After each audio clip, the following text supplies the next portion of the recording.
She was not a royal, but a former factory worker from Poland.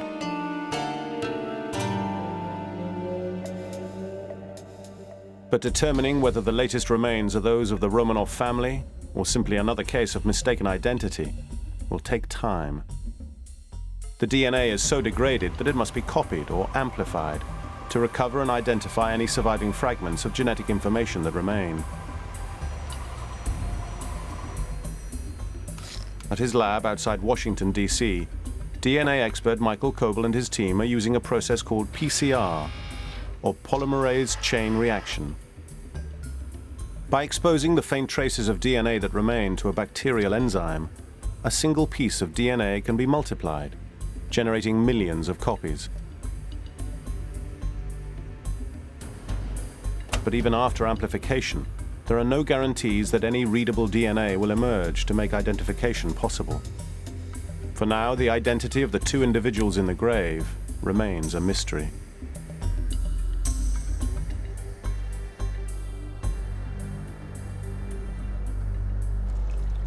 While the search for viable DNA continues in America, in Russia, the search for clues has come to an end.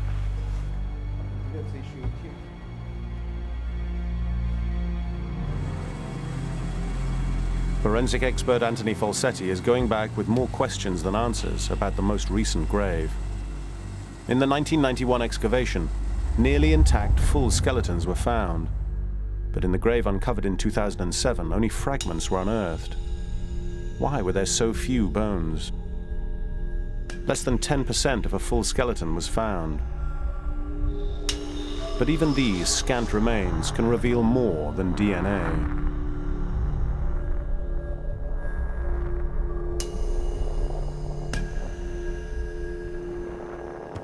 The degraded condition of the most recently discovered bones might actually be a clue in itself.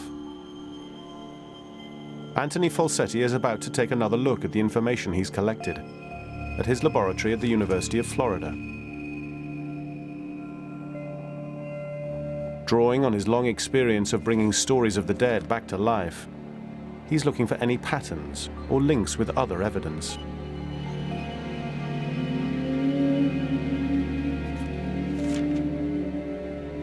He'll comb through the accounts of the executioners and see if the history and bones tell a common story.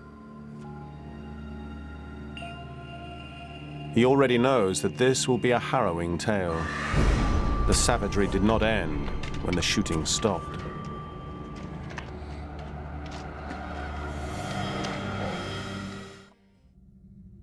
Firing squad leader Yakov Yurovsky wrote that after the killing was done, he feared that loyalist troops might catch them red-handed. The plan was for a quick and clean disposal. But as the bodies were being loaded into a truck, the plan unraveled. As they were lifting up one of the bodies, she sat up and screamed. It was either Marie or Anastasia. We know that two of the Grand Duchesses left that room alive. Ermakov grabbed a nearby rifle and ended up smashing them repeatedly in the face until they stopped screaming.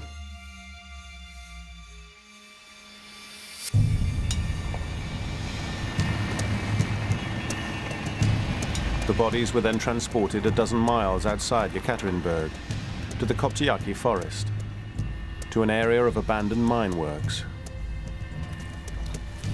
So here's what we know. The bodies were taken into the forest. They were thrown down a mine shaft. Grenades were thrown after them in an attempt to collapse the walls.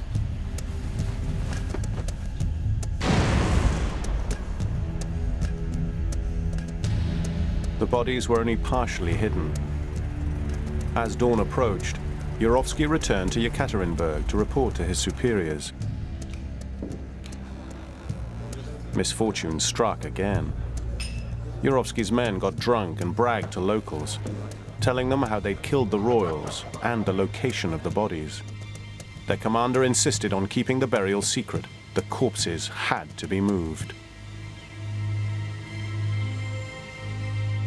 The next day, the bodies were retrieved, and Yurovsky has his men looking for a new location. But after the bodies were exhumed, summer rain turned the ground to a gluey mud. The truck got stuck. The corpses had to be offloaded. Commander Yurovsky was exhausted, and his men became mutinous. He decided to try burning 2 of the bodies. To make the process easier, his men were ordered to dismember the corpses. Physical damage to fragment number 147 supports the dismemberment story. The royal remains were allegedly subject to another indignity, but the evidence wouldn't be visible.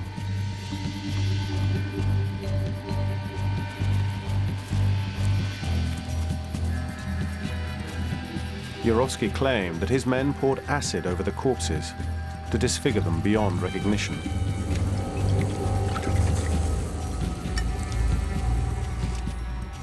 Chemical composition tests on the bones conducted in Russia revealed faint traces of sulfuric acid. According to Yurovsky, it was then that his men burned what was left of the 2 bodies.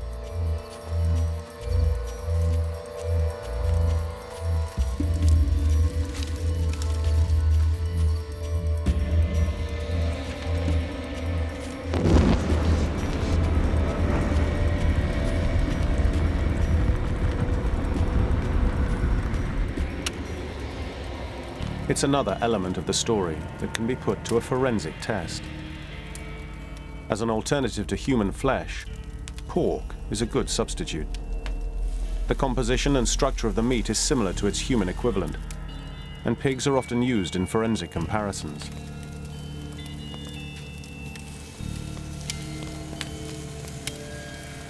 We know that they had between an hour and a half and 3 hours to completely consume 2 human bodies. 3 hours later, the pig carcass is charred, but still intact. What we've demonstrated here is it's not possible to consume a body in a fire, certainly not one for 3 hours, relatively low temperatures. Yurovsky's plan to incinerate the corpses was more than a failure. It was a fiasco. Dawn was breaking, and there were still 9 bodies in the truck. A drastic change in tactics was in order. He claimed his men dug a second pit further to the west, that they threw the remaining 9 bodies into the pit, poured acid on them, and then covered them with planks and soil. What we know about history is being reflected by the evidence. But circumstantial evidence will not be enough to put the legend of Anastasia's escape to rest. To prove that the remains are not part of some elaborate hoax, historical accounts must be corroborated by the irrefutable. DNA. Do these new bodies belong to Russia's royal bloodline? By most accounts, Tsar Nicholas II and his royal family were a close, tight-knit group, frequently seen together. Filmed here on a cruise when the children were still very young.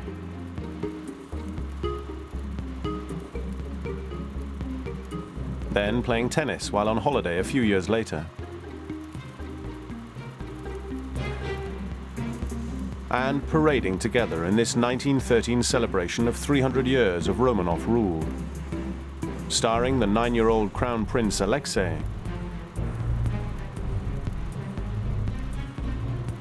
and the 4 daughters about to bloom into womanhood.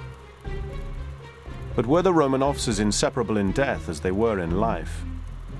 DNA evidence gathered from the second and most recent grave attributed to them will tell the story. 5 months after first selecting the bone samples for analysis, DNA expert Mike Coble is now ready to share his findings. Let's see what you've got. The first thing that we should look at is here. This is the marker that determines sex.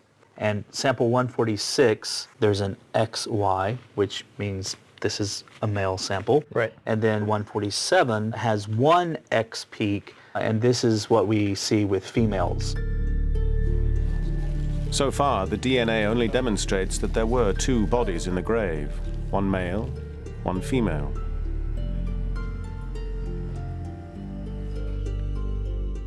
Mike Kobel's next step was to compare the male sample with DNA from Tsar Nicholas and his wife Alexandra.